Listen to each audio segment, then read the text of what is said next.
Thank you all for coming to the Detroit Youth Public Debate on Transit. I'd just like to begin by saying a little bit about urban debate and transit activism. This year, for the entire year, students all over the country have been learning about transportation infrastructure issues. It is the resolution for every high school student who participates in policy debate in the United States.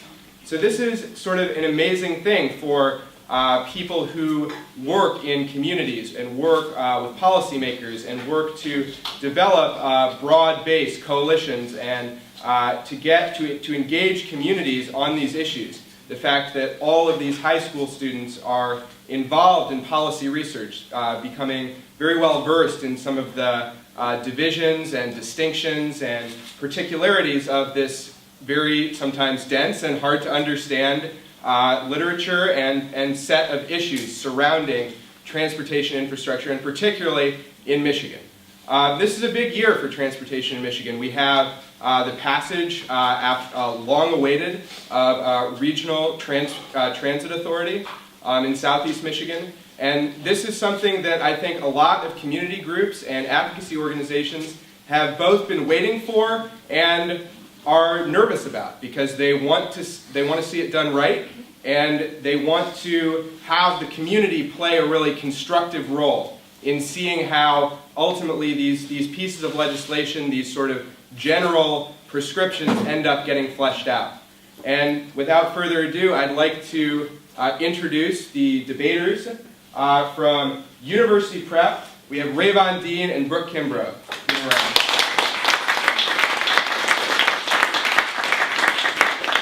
And from Detroit Community High School, we have Dion Davidson and Regina Sturgis.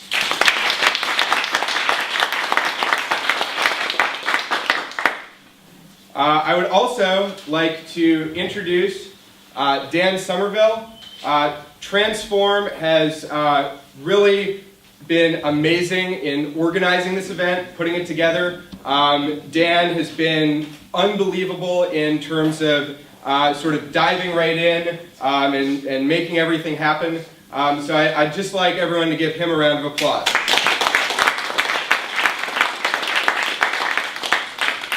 And Dan will be introducing our distinguished panel of judges to adjudicate this debate. All right. First up, we have Michael Tassi. Michael, if you want to stand up real quick. Michael is an organizer with Moses. Everybody give him a round of applause. Michael's very involved, as the three of our judges are, very involved in the whole policy debate as far as the Regional Transit Authority. We've been doing a lot of work over the past few years. I guess I don't know how long you've been involved with. Gosh, with Moses for 3 years as an organizer. Yeah. And Cool. pretty much started the transportation work then. Awesome. Thanks, man. Our next judge is Heather Seyfarth from the Clean Energy Coalition. She's also,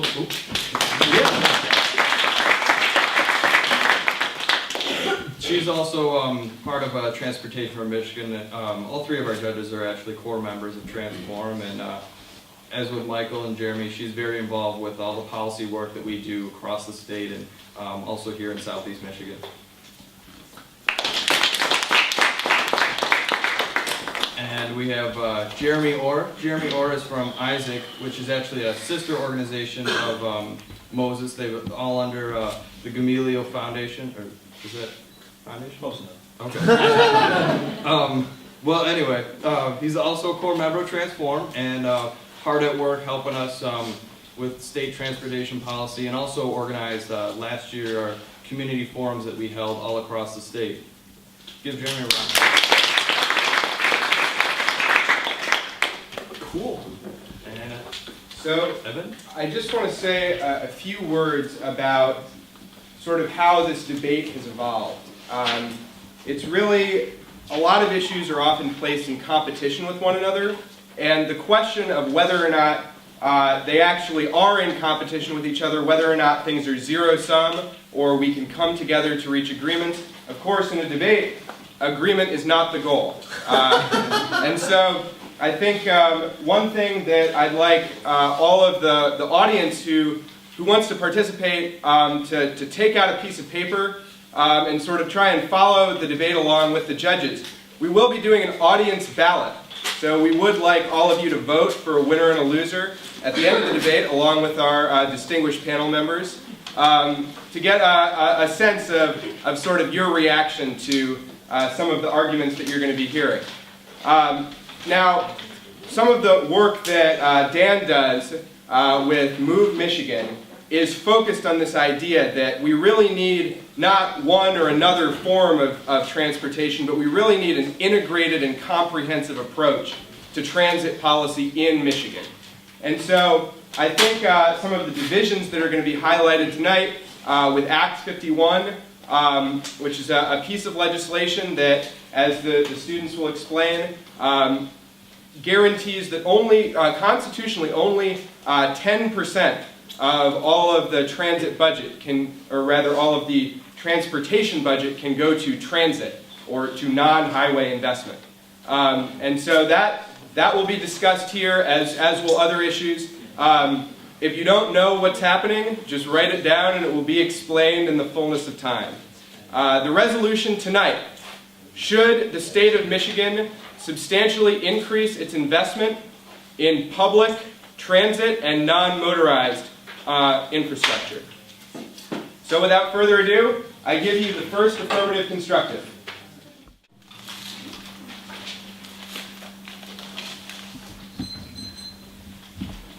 Good evening, ladies and gentlemen, and honored guests, and also, of course, our judges. My name is Regina Sturgis from Detroit Community High School. Detroit Community will be affirming this debate during the speech. We hope to demonstrate and support the following resolution. The state of Michigan should increase the state funding for public and non-motorized transportation. Our first advantage is Michigan Drain Brain. The state of Michigan has a lot of advantages in competition for personal talent necessary to sustain the healthy workforce. We are blessed by some of the most awesome natural splendors in our country, are surrounded by ready supply of clean, fresh water, an amazing network of flagship public universities such as Michigan State, University Michigan, Eastern, Western, and Northern Michigan University, and of course Wayne State, to name only a few great places that students can gain skill necessary to make the competitive modern workforce. Unfortunately, once students graduate college, many of them decide to leave state, taking the taxpayers' investment in world-class public education with them. For years, policy experts have argued that it is responsible for the brain drain phenomena today. We would like to identify a culprit that lies at the root of the cause of all the others: lack of ready access to high-quality public transit system. Testifying in Lansing, patient attorneys Andrew Bazile made this case, noting in 2012, build public transit and fix the economy.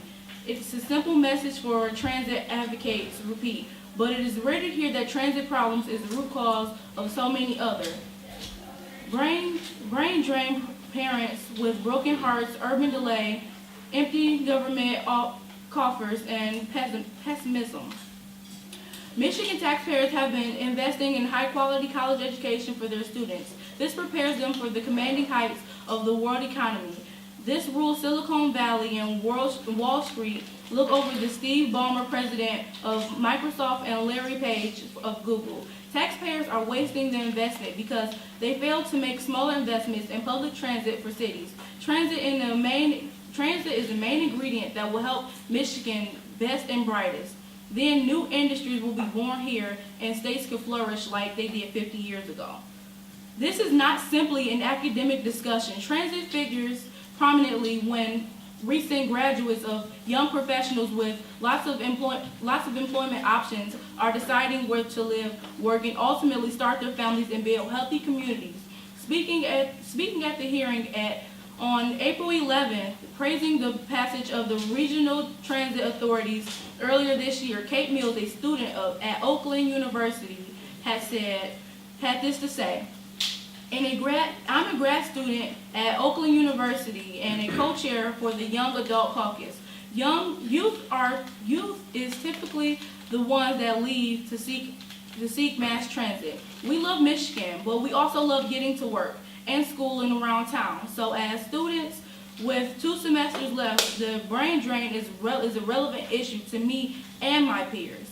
And this is a problem for the state of Michigan, not Detroit, not Ann Arbor, not Royal Oak individually. We have to look at the problem as a regional issue, since mobility between Michigan, different educational and economic centers are vital to retain talented graduates and build economy with good paying jobs, as Chad of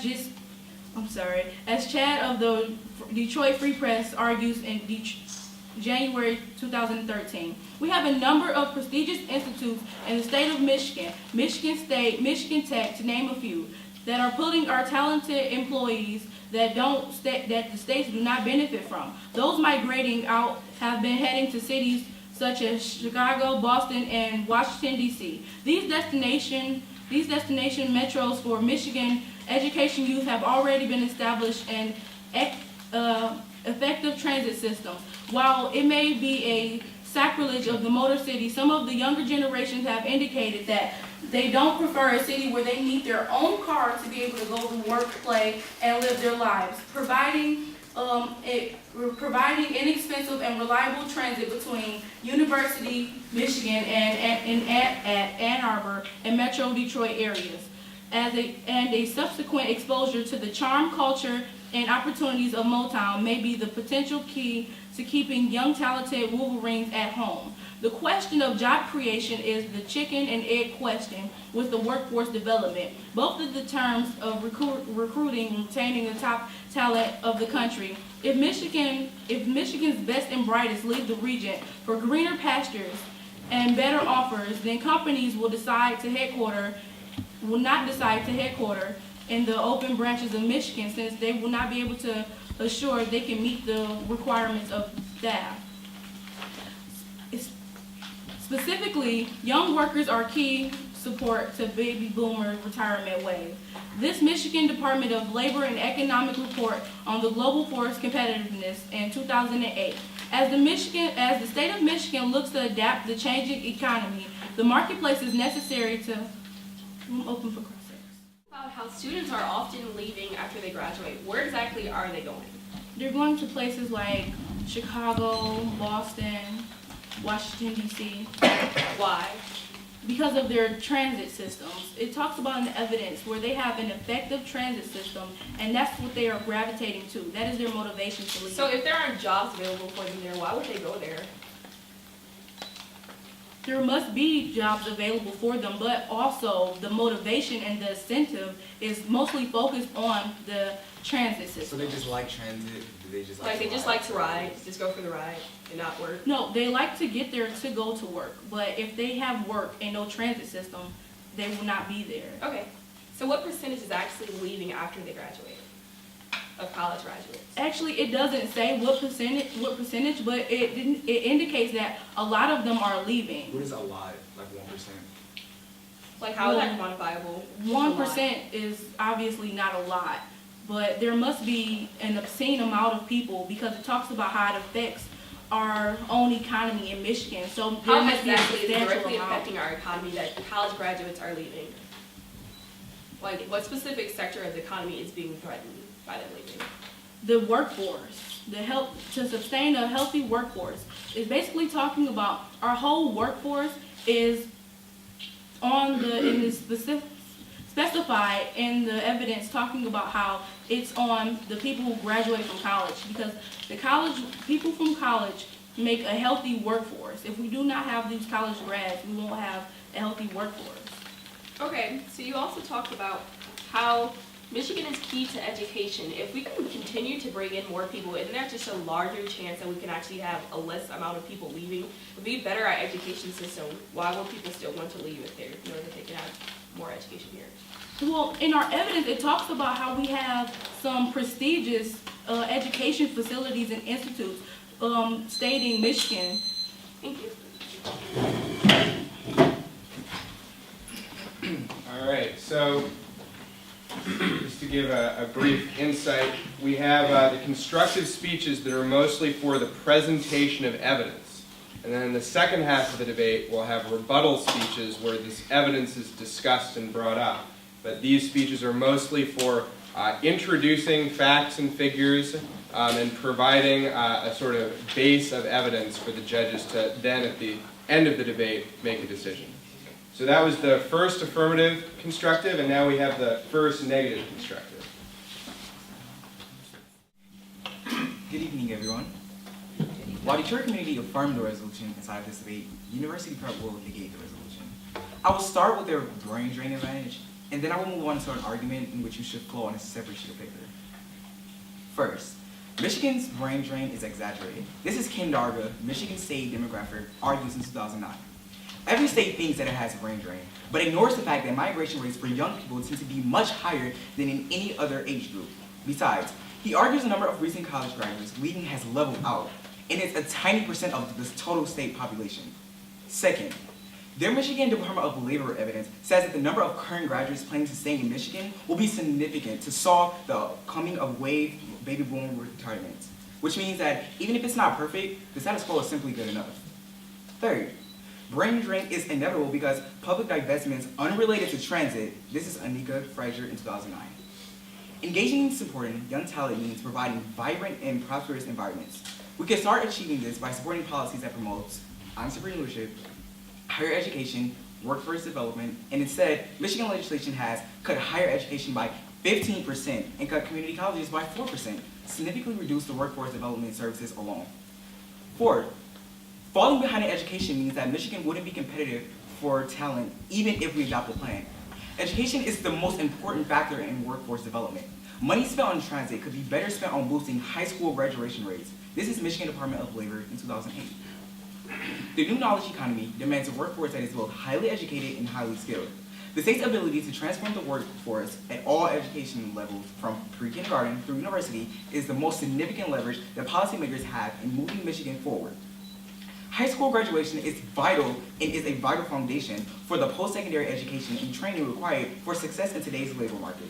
Boosting the state's graduation rate not only increases the pool of workers attaining the necessary credentials, but also expands the population that is prepared to move on to higher education and training. Michigan's graduation rate stands at 73%, ranking 38 in the U.S., the near bottom of the Great Lakes states. Michigan falls behind the U.S. average in students graduating with bachelor's and postgraduate degrees. Fifth, their constituency evidence says that people leave Michigan for other reasons, things like weather. Additionally, the plan puts the cart before the horse. People leave Michigan because there aren't enough jobs here. Having more people looking for work does not make sense. Here's their own Arthur Corti. Those migrating out have been linked to cities like Chicago, Boston, and Washington, D.C. When asked why, individuals have cited things from limited employment opportunities to weather. Lastly, it will be a colossal waste of money to build mass transit systems if many people don't plan on riding it. If the affirmative plan is implemented in Michigan, there will be a stumbleweed blowing past it because no one will ride. Now to the disadvantage in which you should flow on a separate sheet of paper. First, the status quo. There is no funding for additional investments. Highways need all the money that they can get for additional repairs, and deal currently being negotiated in Lansing. Failure to act now guarantees unsustainable repair costs and forfeits immediate job creation. This is Jonathan Olson of MLive on April 30th. Michigan Motors could have been asked to pay more at the pump in their local Secretary of State branch under a road funding plan that continues to take shape. Representative Wayne Schmidt of Traverse City, who previously introduced legislation to increase fuel types and charge them more at wholesale levels so they can rise and fall with demand. He last week introduced a bill that will boost annual registration fees for most vehicles by 20%. Snyder has asked the legislation to find $1.2 billion a year in revenue to fund Michigan road maintenance, arguing that investment $12 billion over the next decade could help the state avoid a $25 billion repair, create jobs, and also improve highway safety. Second, Act 51 separates highway and transit funding. The affirmative either would have eliminate the Act 51 to solve, and that would just simply put highways and transit in competition, for they are from the same pot of money, creating a zero-sum effect. This is local in Ann Arbor in 2012. The Comprehensive Transportation Fund is critical to any discussion of transit in Michigan. It is the major, if not only, source for transit funding in the state. As explained in the guide to Act 51, transit funding is constitutionally limited to 10% of transportation tax revenue. This fund is the source of local bus operating assistance, and the total allocated to the proposed has not been increased since FY in 2006-2007. This has created a zero-sum game for transit agencies, since they must compete for limited pots of money. Accommodative funding formula distributes funds in part based on the total operating expenditure for each agency. Agencies that pass local transit mileages can expand services and effectively use local funding and leverage additionally for state funding. Lastly, highway funding is vital to create short-term jobs. That means people get on job training, which also improves the workforce. Anthony Sproul, the Eastern District Council Business Manager of Labor's International Union of North America, writes in 2013. Road and highway construction funding will also create opportunities for residents receiving job training. Part of the value, we bring employers into the extensive training that we offer to help our members grow in their chosen profession. On-the-job work experience and apprenticeship programs help us develop a more experienced workforce. I am now open for questions. Will short-term jobs help the economy better than public transit? Well, more or less, our argument is that it does not matter if we have the people inside of Michigan if there are no jobs here. Why would people, smart people specifically, want to stay inside of Michigan if they don't have any jobs to use their smartness? Okay, well, how will specifically short-term jobs help this? Once the jobs are inside of Michigan, that gives people incentive to stay here in Michigan. But if not the just having a jobs bus are here. only short-term, then No. how We're much saying of an that- incentive would that actually be? We're saying that it provides short-term economic growth so that we can have the actual jobs here for people to stay. People will not stay if there are no jobs here. More than likely, your evidence is explaining that people are moving to areas like Boston and Chicago and Washington, D.C. because there are jobs available there, not just simply a mass transit system or a bus or a high-speed rail. Okay, so you said that this will keep them here, the Correct. economic growth, but. No. We're saying the jobs that are here will keep them here. Okay, That will well, if the provide jobs economic are growth. short-term, then No. how long will the jobs actually keep them here? Okay, once you have your job, you'll be able to keep your job for as long as you want and as long as you sustain your job. We're just saying that the jobs will be able to, they will be created faster than just like a mass transit system, right? The jobs, like highway construction jobs specifically, people will be able to obtain those jobs, which will lead to short-term economic growth. Sorry. Okay, so how will separating highway and transit make a zero-sum effect? Could you explain that Cool. exactly? So our evidence says that once we overturn Act 51, it means that we're going to be competing with a highway budget versus other mass transit budget. And like it could be a case, for example, where highways may be underfunded and we may reallocate. Okay, well, how much right now in the status quo? I'm sorry, that's fine. So we're going to give the affirmative a second to prepare some responses, add some new stuff in. You'll notice that the negative is not just answering the affirmative's arguments.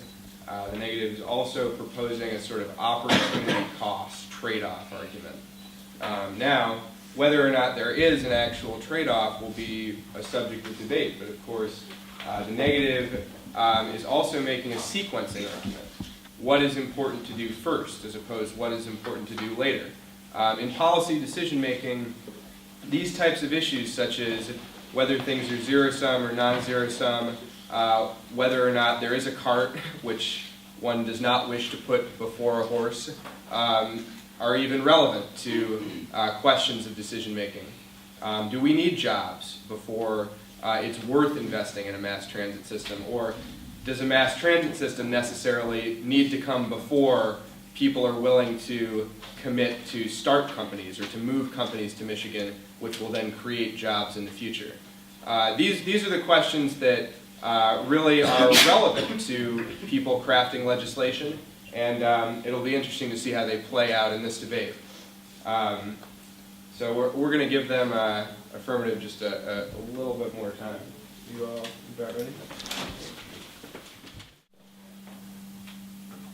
Diving straight forward, their Darga evidence ignores the fact that the reason of a high percentage of our youth migrating out of our state is because of the lack of public transportation that provides accessibility to knowledge-based jobs. The 1NC gave a very well knowledgeable input on why people are going to Chicago, but the reason is undoubtedly that there's more accessibility to the jobs. The jobs are here in Michigan. We need better accessibility for our youth to go to their jobs. To their second argument, even if the negative is correct to the status quo graduates, now only solves the problem for 1 year. So even if he's correct that the graduates right now are already solving the problem, it only solves the problem temporarily. Thirdly, brain drain is not inevitable nor exaggerated. Our business review evidence details how we can reverse the brain drain mayhem by investing more money into our Michigan transit projects. This will not only give our educated youth accessibility, but also creates a forceful magnet for a business hub. Their fourth argument is outrageous because among the graduates in Michigan, we are still highly competitive among the graduate education. And also, our statistics are more up to date than theirs. Michigan education is among the most prestigious in the country. And there's a low number of people migrating outside of Michigan due to weather. Their numbers are exaggerated. And besides, who doesn't love a good snowball fight? The Negative's own author, Nika Fresa, even says that supporting young talent is a means of investing into the public sector, emphasizing that we cannot ignore transit systems. Next, the baby boomer era is over. High retirement rates for knowledge-based jobs are increasing. We need to grow our job creations and center our focus to knowledge-based job growth. Lastly, Michigan transit systems is the root cause of giving our educated youth incentives to stay in Michigan, and the Negative ignores this huge fact. Now going on to the dissent. First, let's be clear. Michigan has tons of highways and they aren't going anywhere. The question is, do we want to make owning a car requirements for most folks of having a job, and is that a sustainable future for Michigan? They have conceded the third link into our advantage, that young professionals and recently graduated talents strongly prefer having the option to take public transit, bikes or walks in their communities, and that public transit systems are key to a robust urban community capable of producing knowledge jobs. Now, the Negative team in this debate is going to tell you that highways produce a lot of short-term jobs. Truly, that may be correct, but also does mass transit, and primarily in the construction industry. However, there's a difference between the kind of jobs that they create and the kind of jobs that we are talking about. Low-skilled workforce do not play a role within large companies that decide to take headquarters and station productions. Only knowledge-based jobs do that.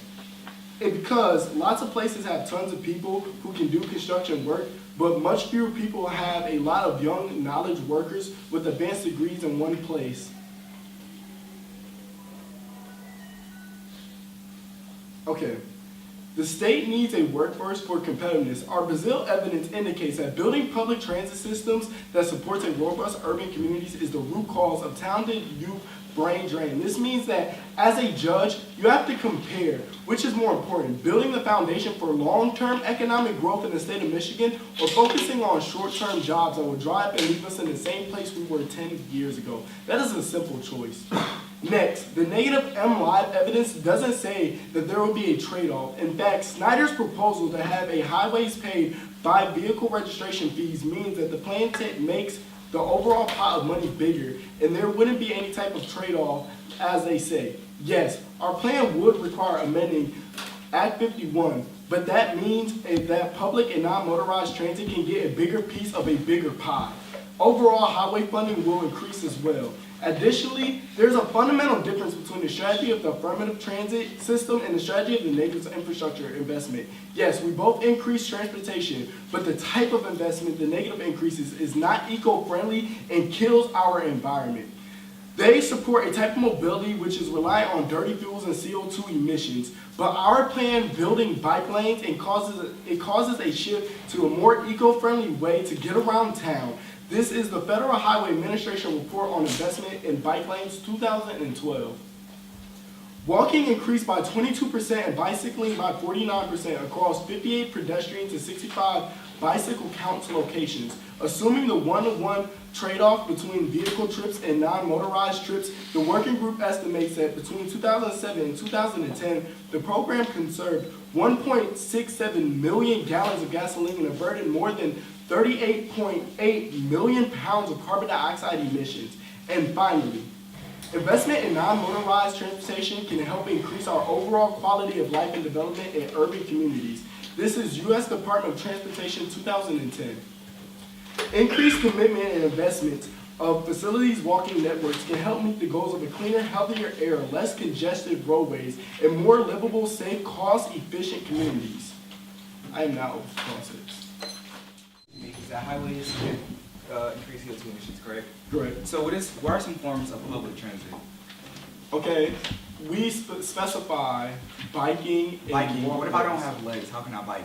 So like all college students, graduates have like, are like can ride bikes. Every college student can ride. No, but I'm pretty sure we've been there in Arbor. A lot of people ride bikes. And Okay. also, even if you So, don't have but what legs- about those? What about those students that can't ride bikes? What are Okay, they supposed to do? exactly. So you can take the walkways. You can take the walkways. So I'm going to walk from home to work every day. No, that's where the different forms of mass transit Like comes what? in. That's what I'm play. asking. What Okay, other forms? buses. Buses. They rail don't emit lines. CO2. They emit CO2, but a lot less than the highway systems. More cars pollute So more it's- CO2 than a mass transit system. So how many buses? So there are enough buses in the status quo for everyone, every college student to ride. No, that's why we're So trying you're going to increase the it. amount of buses. So what, in an increase of amount of buses, is that not an increase in the amount of CO2 emissions? But you have to look at it per capita of each person. Even if it's an increase, it's not nearly the amount of an increase that highways would create if we keep having the influence of Act 51. Okay, I'm sorry, in the one you see, I did not see like any reason why like current public transportation is not sufficient for college students. Do you want to defend that now? Okay, one, it's not sufficient now because one, that it's not accessible to all college students. But And what does that mean? It's not that means accessible to there's all not college a lot of public transit systems, let's say in like Ann Arbor or in certain college communities. students. So what type of transportation do those college students want? Okay, one, if you seen at the top of this ad, we talked about how a lot of college students actually like riding bikes and walking. Right, so and we get back to walkways. riding do all of those college students, I assume, do ride bikes. They have all their limbs and Okay. people who are doing it, right?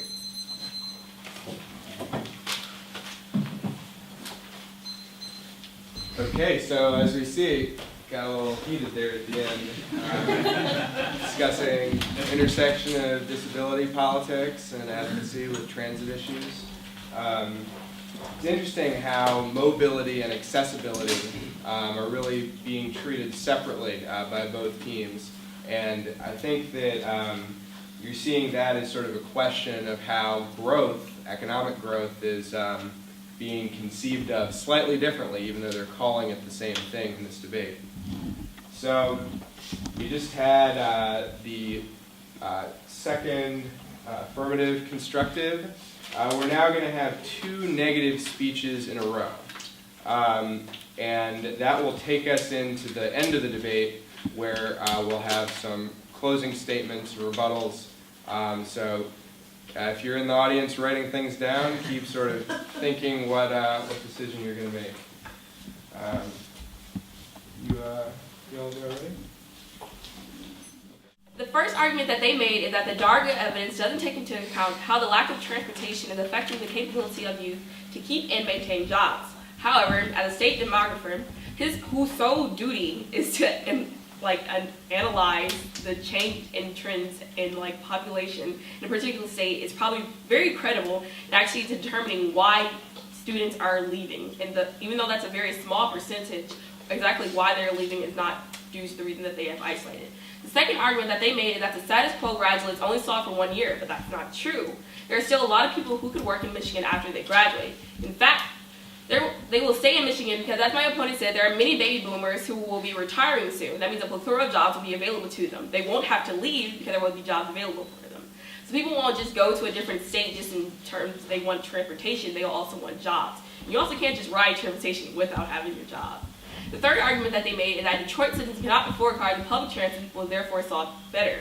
However, they don't take into account the fact that Detroit is the motor city, meaning we want cars, meaning a bus is not exactly the route that we would actually take. Young people are zealous about buying cars, not bus passes.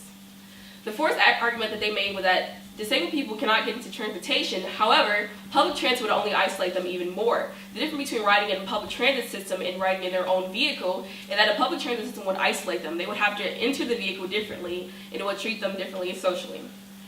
There are a lot of cars that actually take into account that there is no one definition of normal. Therefore, they are more capable of driving their own cars and not being looked at differently in society. Something the affirmative doesn't recognize is that the brain drain is not directly caused by transportation. However, there is a very logical reason why people are moving outside of Michigan. And it isn't because of transit, it's because of our jobs. Margaret Dewar, the professor of urban planning at Michigan Daily, wrote in 2010 that she thinks that Michigan's weak economy is to blame for the brain drain. Another factor why workers want to leave is something the affirmative can't ever solve for, the cold weather. In fact, it's the biggest cause of the brain drain. This is Andrew Heller, 2013. Here's the scariest thing that she shared with me from school recently. A college counselor came to her class and asked the students to picture their lives 10 years from now. What kind of job do you have? What kind of car do you drive? Are you married? And so on. He then said, who sees himself living in or around the area? No hands went up. Okay, so what if I give you a free house? 3 hands went up. Next he asked, who was getting out of the state entirely? About a third of the hands shot up at that one. And finally he asked, so where do you see yourselves moving? The answer, somewhere warm. This anecdote was not just funny, but incredibly accurate. As a youthful Michigander, I can attest to the absolute dream of warm weather. Most of the time, if it isn't raining, it's snowing. And if it isn't snowing, you're probably not in Michigan. The constant fluctuation make a move to somewhere like Florida or the Alabamas much more enticing. Even on an even barometer scale, it will make it more difficult for a youth to choose between a UCLA and a U of M. Sandy beaches or snowball fights, pick wisely. It's also impossible to stop all students from wanting to branch out. Outsourcing of our knowledgeable people is inevitable, especially in consideration to those who are young. Michigan native youths who would decide to attend a college like a U of M or a Michigan State are probably not going to want to be that close to their parents, especially if that's what they want for them. And so I'll leave you with the following statement. Chevy drives the Motor City, not a bus. I'm open for cross-sects.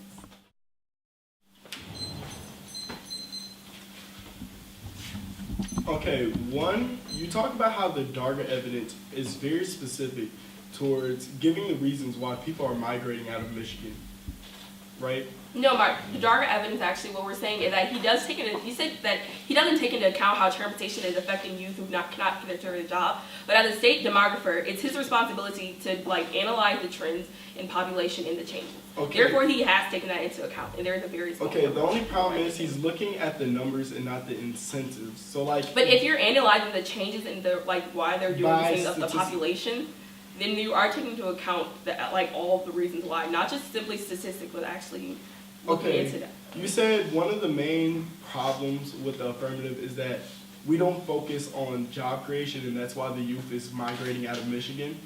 I'm sorry? You said the wrongdoing of the app is we're not focusing on job creation, and that's why the youth are migrating. No, my argument was not that it wasn't like you don't focus on job creation. However, you don't recognize that it's not simply transportation that is the root cause of the brain drain. So therefore, increasing transportation would not be the only thing that will affect the brain drain. So you're telling me that the main factor of the brain drain is cold weather. Cold weather as well as, cold weather is a pretty big thing because people don't really like the cold that much. So what evidence do you have that says that every person who migrates out, leaves because of cold weather? Did this demographic person It's not that it's every everybody? person, because just like our Darga evidence specifically highlights, not Okay, everybody I will understand be. that, but how do you However, actually target the people and say that this is the main cause if you have not interviewed most of the people that is The migrating same out way of you Michigan? have most of the college students you say they want to leave. Your card is saying most students. Okay, we don't say most students wants to leave, we say most students are leaving, and that's due to Did you answer statistics. to We're that? saying that what is your incentives? I'm sorry, incentives for what? Okay. Thank you. All right, so that's the end of the constructive cross-examination part of the debate. We now have closing statements, rebuttals, and Rayvon is going to talk about the disadvantaged highways.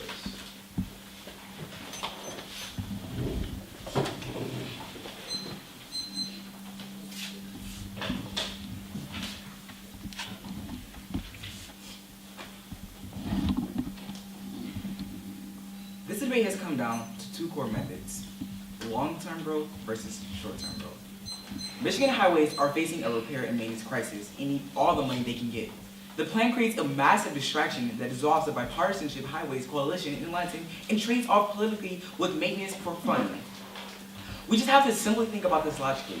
The Affirmative League wants college students to stay inside of Michigan to prevent the brain drain, but they are not addressing the core problem, which is the lack of jobs available. Even if we have the educated students, there are no jobs for them to fill, which means that they are only wasting their $40,000 education. And that is simply just not what they want to do. Not only that, but they can't provide jobs for people that don't possess those college degrees. That's exactly why highways will solve. It does not take Albert Einstein to learn how to construct a highway or simply fill a manufacturing job.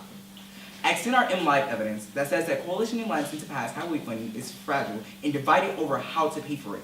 If we introduce a big public transportation initiative after already having passed the RTA, that coalition could fall under disastrous consequences, resulting in a $25 billion shortfall and repair fall deficit down the line. Immediately, highways address issues of economic development better than public transit. Not all jobs will be accessible by public transit commute, and community options of automobility greatly outweighs the problems caused by the lack of access of non-motorized and public options. This is Rachel DiCarlo, Phillips Foundation Fellow in 2006. This reveals that nothing so much of the ignorance of what cars mean to real people. For people who not only live in the core of the major city, a car-free America will be a nightmare.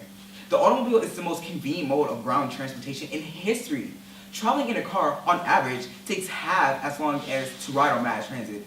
Studies by Evelyn Brumgreen and Mary Waller in the Brookings Institution have revealed the correlation between car ownership and employment. Most jobs aren't easily accessible by transit. Families rely on cars for many of the same reasons working class people do. Families have dozens of short errands and returns and trip chains. That is, a trip of drop off to the kids' daycare might also include a trip to the dry cleaners, a trip to the bank, a trip to the grocery store. No transit schedule can accommodate with these needs. Moreover, our opponents have stated that Michigan has tons of highways. Thanks for making this argument for us. This is exactly why we need to be specific on how we allocate money, for we need to maintain those highways. They also say that they read evidence that says that young people want to actually have public transit, but we read evidence that says that those same young people want jobs, which means that even if they do like some type of transportation, the affirmative has failed to prove why the status quo public transportation is not enough to get them to these jobs that they claim that we have. They say that their mass transit creates jobs, but once again, let's think about this logically. They've once again conceded that we actually need to have these, in order for you to actually solve the affirmative in the first place, you have to overturn Act 51, which means that they cannot solve.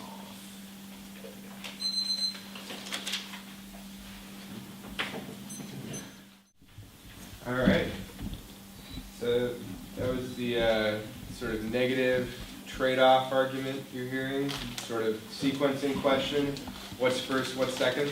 A lot of these arguments seem repetitive, but they're repetitive in different ways. So they're using some of the same arguments to respond to different questions about whether or not you have sort of cause and effect and where that cause and effect is taking place. So that's something that you can think about going forward. Is it policy? Is it coming from something else? Is it just something intrinsic to the Michigan environment? Is it something that can be helped in another way? The words that you're hearing them use, necessary and sufficient, are actually very important words for decision making. Because if something is already sufficiently solving, then perhaps additional action is unnecessary.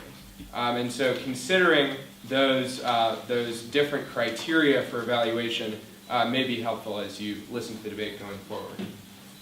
Now we have the first affirmative rebuttal. So colleges college graduates seek transit to motivate them to maintain residency here in Michigan. As asking a grad student herself, she agreed and she replied saying this: I am a grad student at Oakland University and a co-chair for the Young Adult Caucus. Youth are particularly the ones to leave and seek mass transit. We love Michigan. We also love getting to work and school and towns around us. That's basically just affirming exactly what we've been talking to you about this whole time. Mass transit. Young people and college graduates seek mass transit. Also, Chad of the Detroit Free Press argues on January 2013, while it may pass a cartilage of the Motor City, some of the younger generations have indicated that they do not prefer a city where they need to own their own car to be able to work. The highways disadvantage only affirm cars, and they only affirm highways and roads to be able to get children or to be able to get the youth to back and forth to where they need to go. And this is basically frowned upon by the youth who want the jobs, who need the jobs, and who will create this sustainability for the economy. Also, the brain drain is not inevitable. We can stop it and sustain a healthy workforce. And finally, Michigan's brain drain is reversible, but investment in transit systems are key right now. So basically saying that the whole highways affirmation will not solve at all. They make short-term jobs, but this is not what the youth want. The youth wants transit. They're seeking transit to get for their transportation needs. Would you rather spend money to buy a car or have feasible and viable transportation like bus passes or buy a bike? And also, they talk about how young people. They talk about the economy getting better, and specifically, young workers are key to support the baby boomer retirement wave. This is Michigan Department of Labor and Economic Growth report on global force competitiveness in 2008. Gain the skills necessary to make them competitive in the modern workforce. So basically, the graduates that we have right now are what's going to make the economy get better. And if the graduates are leaving because of the transportation system that we have right now, then we will have no workforce at all. So the only way to keep them here is to make the transit systems and the bike systems that we're talking about, because highways will do nothing but push them away. Right now we have lots of highways. This has been mentioned in debate a lot of times. And the people are still leaving. The youth and the graduates are still leaving. No matter how many highways that we have, they're not going anywhere. And in their own case, in their own disadvantage, it talks about how the status quo needs more investment for highways. So right now we do not have money and we have highways, but we do not have a better transit system. And that's what the young people are seeking. So also it talks about, they talk about weather, and they talk about the reason why people are leaving is because of the weather. And they say if it's not raining, it's snowing, and if it's not snowing, you're not in Michigan. Well, today it was hot and sunny. So they're very incorrect when they talk about the reason why people are leaving, and their numbers are overestimated. People are not leaving because they want hotter weather. They're leaving because they want a transit system. They want an affordable way to get around.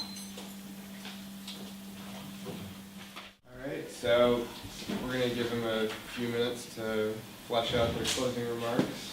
I want to just ask the audience, is there anything you're noticing as this debate's evolving? Any dynamics you see taking shape? Who do you think's winning? Got any thoughts about this? Yeah, Christine, you have something you want to share?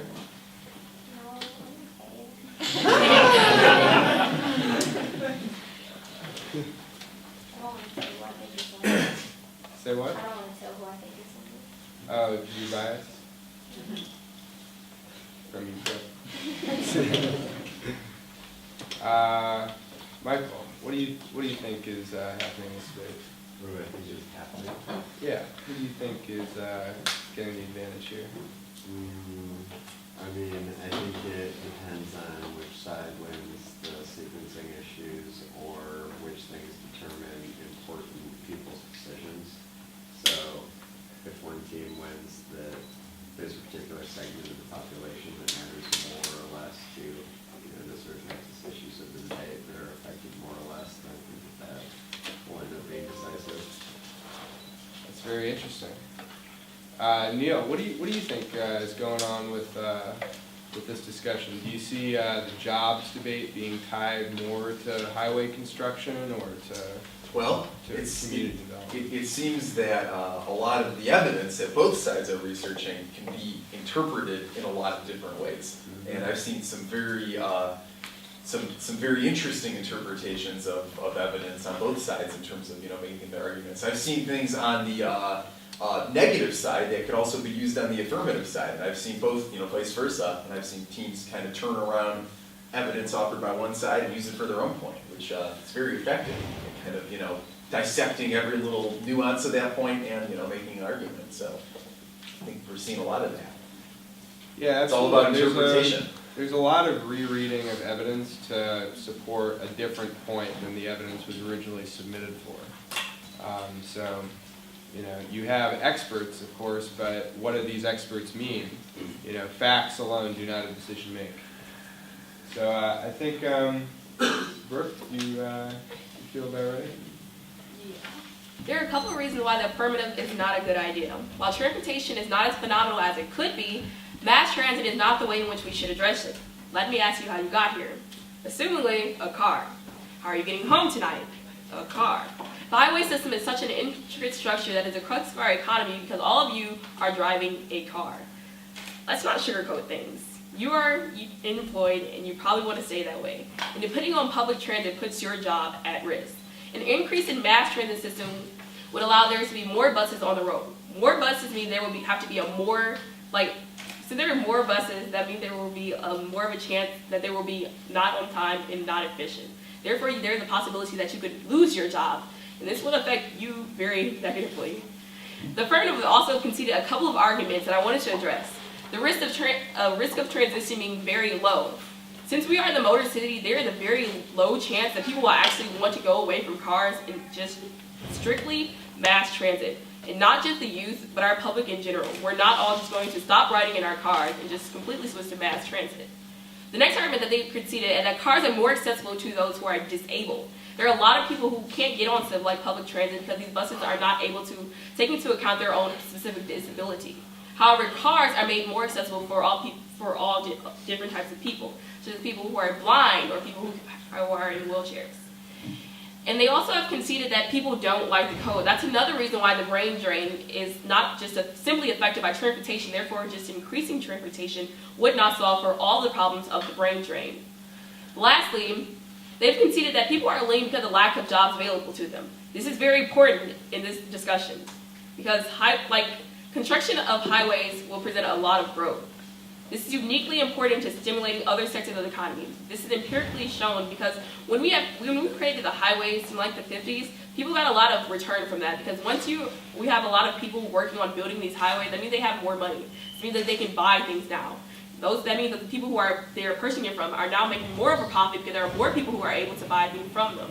Therefore, having the construction of the highways will benefit all sectors of the economy systematically. However, if we're just putting all of our eggs in one basket and going towards increasing mass transit, which we already have enough of, that means that we won't actually have any increases in jobs. And also another argument that they also have conceded that the baby boomers are starting to retire. This means that there will be more jobs available. So even if you don't buy the highways will actually increase all sectors of the economy, a lot of people are retiring and leaving their jobs, that means that there will be a lot of jobs available for the youth to actually take up. So once they're leaving from their great colleges like the Wayne State, the Michigan State, the U of M, that means that there are more jobs actually available to them and they have more of an incentive to stay. Thank you.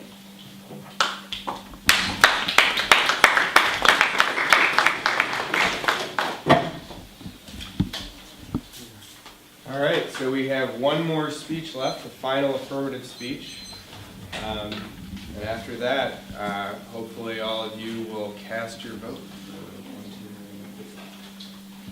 The negative says the debate is about short-term as well as long-term growth. Well, one, we provide the same amount of construction jobs as highways because we still need construction with mass transit. And two, they ignore that only the affirmative provides any type of long-term stimulus with emphasizing knowledge-based jobs where the negative falls short from. Next, more buses mean less efficiency. This is outrageous. The better we target our funding, the more efficient our bus and public transit systems become. They say that the disabled will no longer be able to have transportation, but the disabled are still going to be able to ride cars. The highways are not going to disappear out of thin air. Next, they say that the baby boomers are retiring makes more jobs available. This is very true and a key component of the affirmative's argument, because if there are more jobs available, we need to provide more accessibility and better incentives for Michigan and students to stay. Moreover, we are not only creating jobs, but we provide accessibility for these jobs, whereas highways don't. The highways will not disappear. So the competition and trade-off that they make between public transit and highways are false. Third, they still ignore the fact that highways are horrible for the environment, and as I proved in cross-examination, and the only public transit helps the environment and the economy. If the negative or the affirmative can't prove the incentives, look at the statistics. Let me make this debate real easy. The affirmative is the only side that provides accessibility, jobs, better eco-friendliness, and a better quality of living, whereas only investing in highways provides short-term jobs that will dry out. Next, they say that we need more jobs, and then they contradict themselves and say that the jobs will be available because of baby boomers.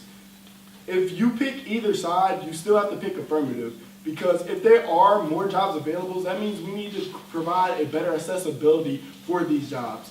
And two, we are still creating jobs, so we are the main factor for job growth. They say that we need to emphasize on construction jobs. First of all, the highways are still going to be here, and that's what we need to emphasize on. So there's no risk of a trade-off, so there's no reason to vote negative. And two, the affirmative is the only one that provides knowledge-based jobs. The only reason why they have incentives to stay is that we increase knowledge-based jobs, where the negative does not. There is no proof of evidence that the negative has provided within this debate round to even sway you to think that they provide any sort of knowledge-based jobs or any type of eco-friendly policy that can ever, in fact, increase our economy stability and also our eco-friendliness and advance ourselves to a better quality of living within the state of Michigan. Thank you, and vote affirmative.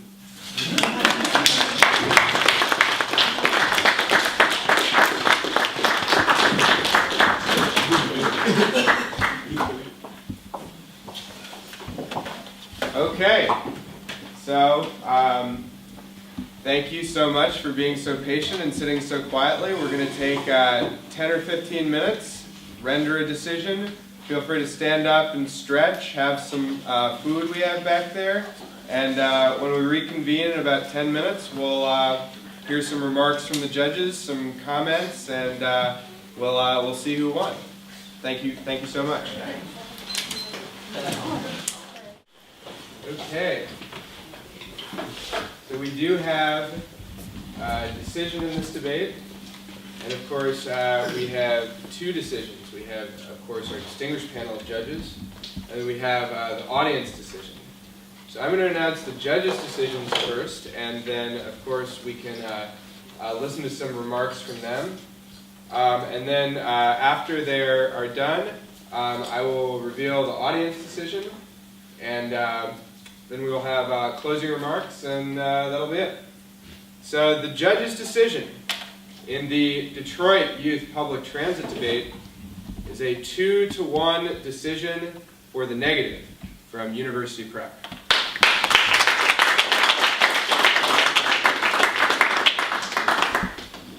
So if you want to give some remarks, just, I don't know how you want to address people. Okay.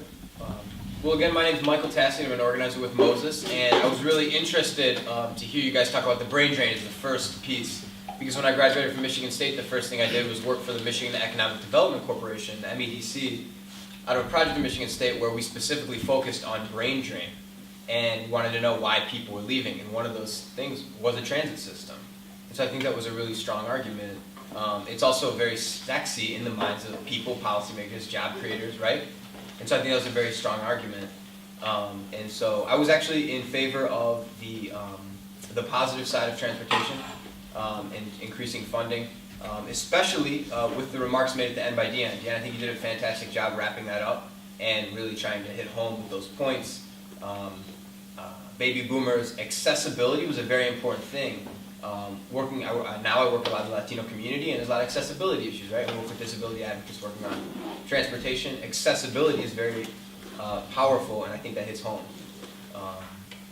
Also, transit leading to long-term jobs. I think you made a very strong argument with that, as well as both your entire team, Regina, as well. So yeah, I think we'll probably discuss this a little bit further, but I was pro-transportation.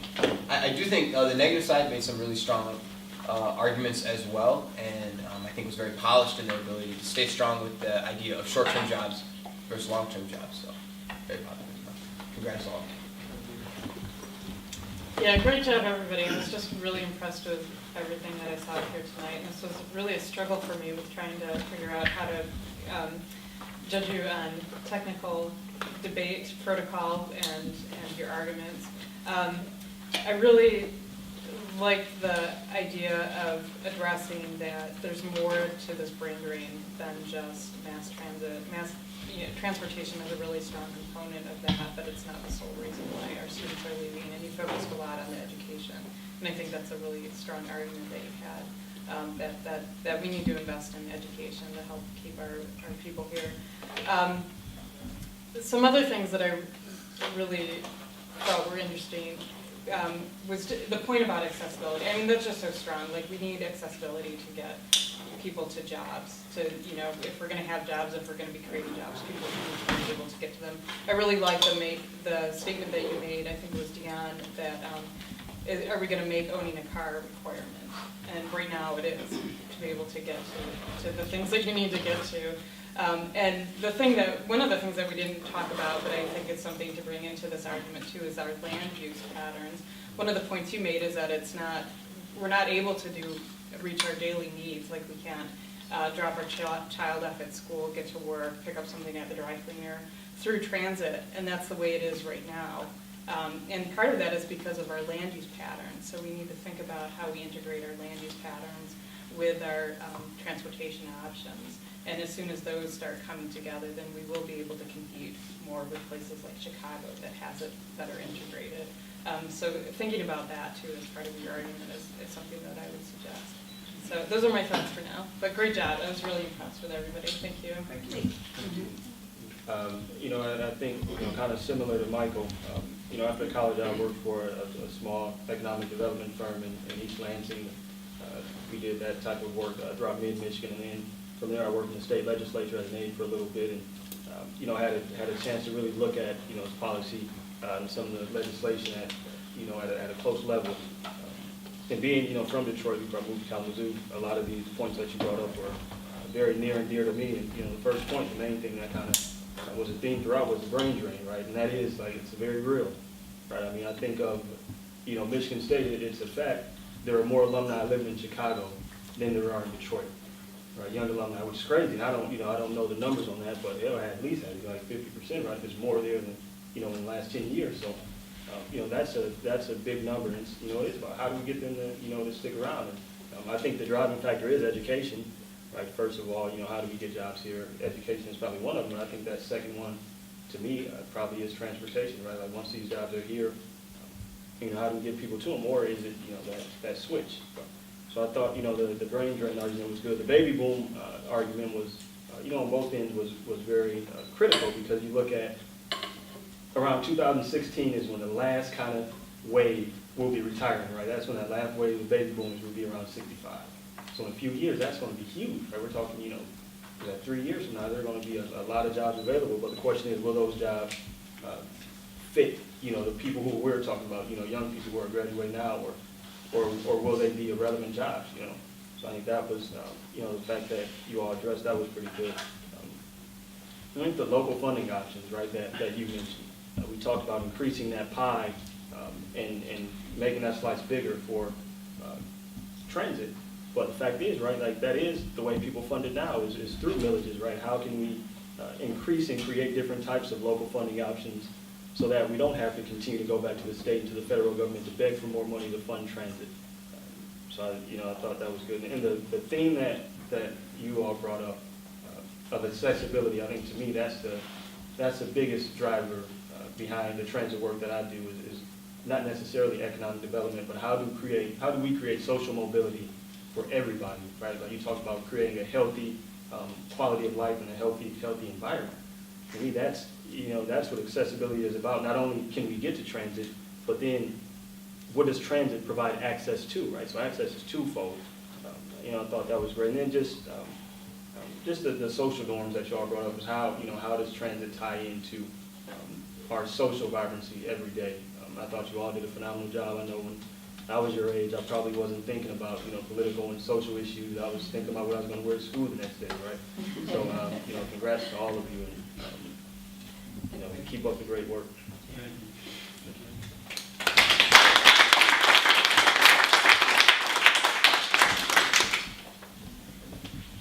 All right, thank you again to our distinguished panel of judges. The audience saw things a little bit differently. We had a 12-4 vote for the affirmative from the audience, and one tie. Someone wrote tie. That was interesting. But let's give it up to the affirmative.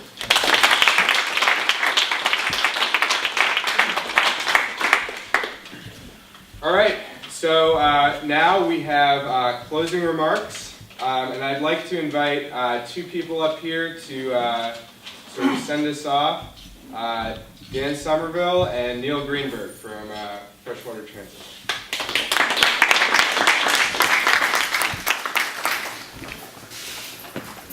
Real quick before Neil and I make our closing remarks, we all need to give a hand to Edmund here because this was actually... Absolutely.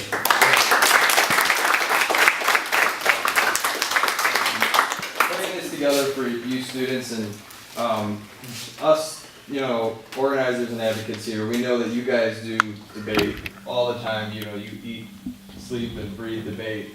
And he came to me with this idea of, why don't we connect you guys as debaters to activism, connecting you guys to the way our policy system works, and that was all Edmund. So I'm really glad we got to put this together. And what Neil and I basically wanted to say was that this is where you guys are at right now is square one. That's step one.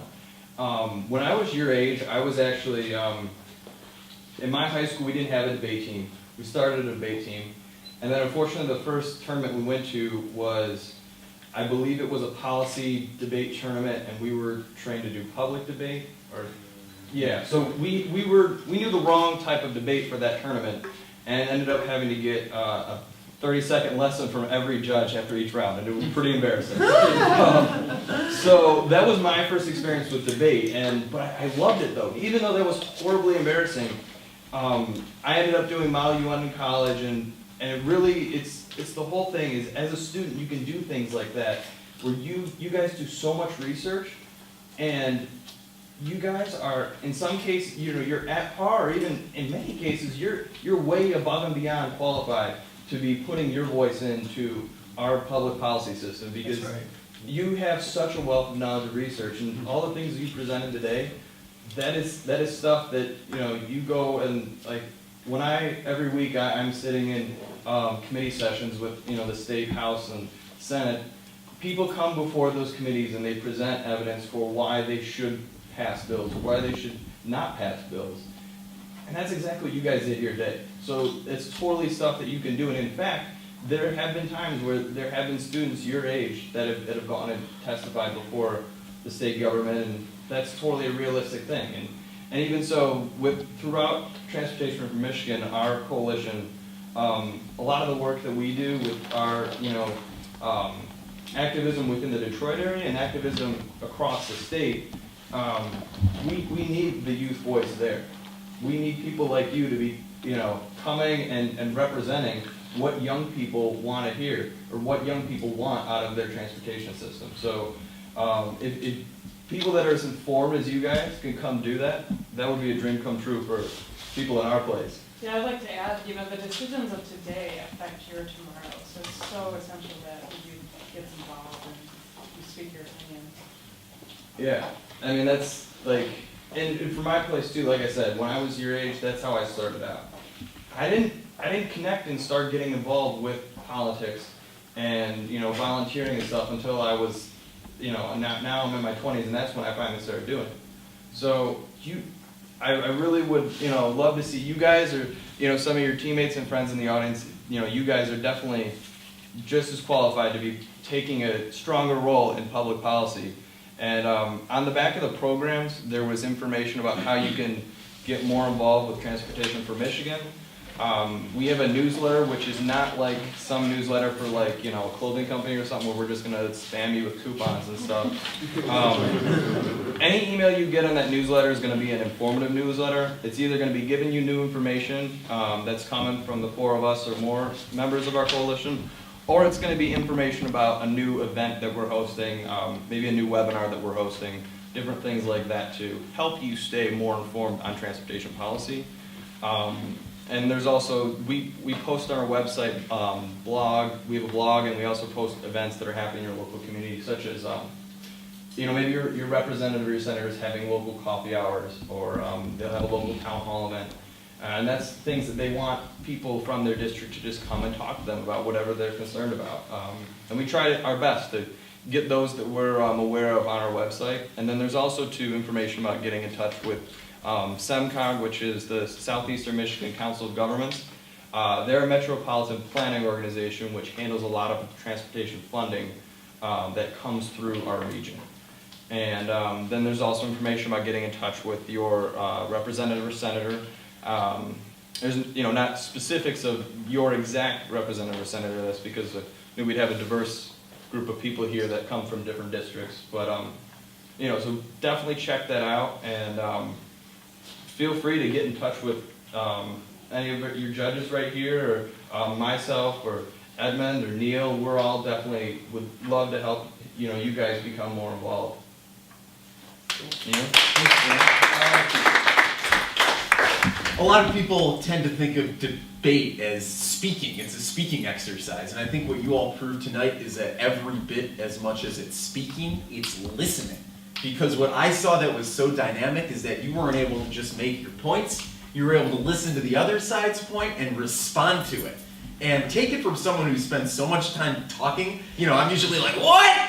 Why don't you see it the way I see it? I mean, even just me sitting there quietly, watching your technique was a really important reminder to me, and I think everybody in the audience, that if you want to be an effective talker, you need to be an effective listener as well. And I think you all did a really, really, really good job showing that.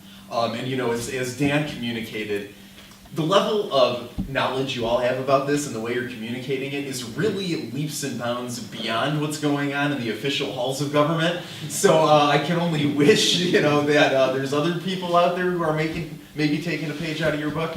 And just speaking from a little of my own experience, I've been involved in transportation, which necessarily means I've been involved with debating. Since I was like 13, so even younger than you guys, and it's been fun, it's been frustrating, but what keeps it alive is the conviction. And I don't know if I know transportation is the subject of this year, and I'm so glad that that's the case. And I'm sure next year, are y'all seniors or juniors or juniors? Okay, so next year, who knows what it'll be? But the important thing is that you all have such conviction. And regardless of what motivates you in life, that's what's going to get you there. And the ability to talk and to listen and to put that all together in an argument and back it up with conviction, you're going places. So thanks for the inspiration. Thanks for the reminder that sometimes those of us who talk maybe need to spend more time listening. And on that note, I'm going to shut up.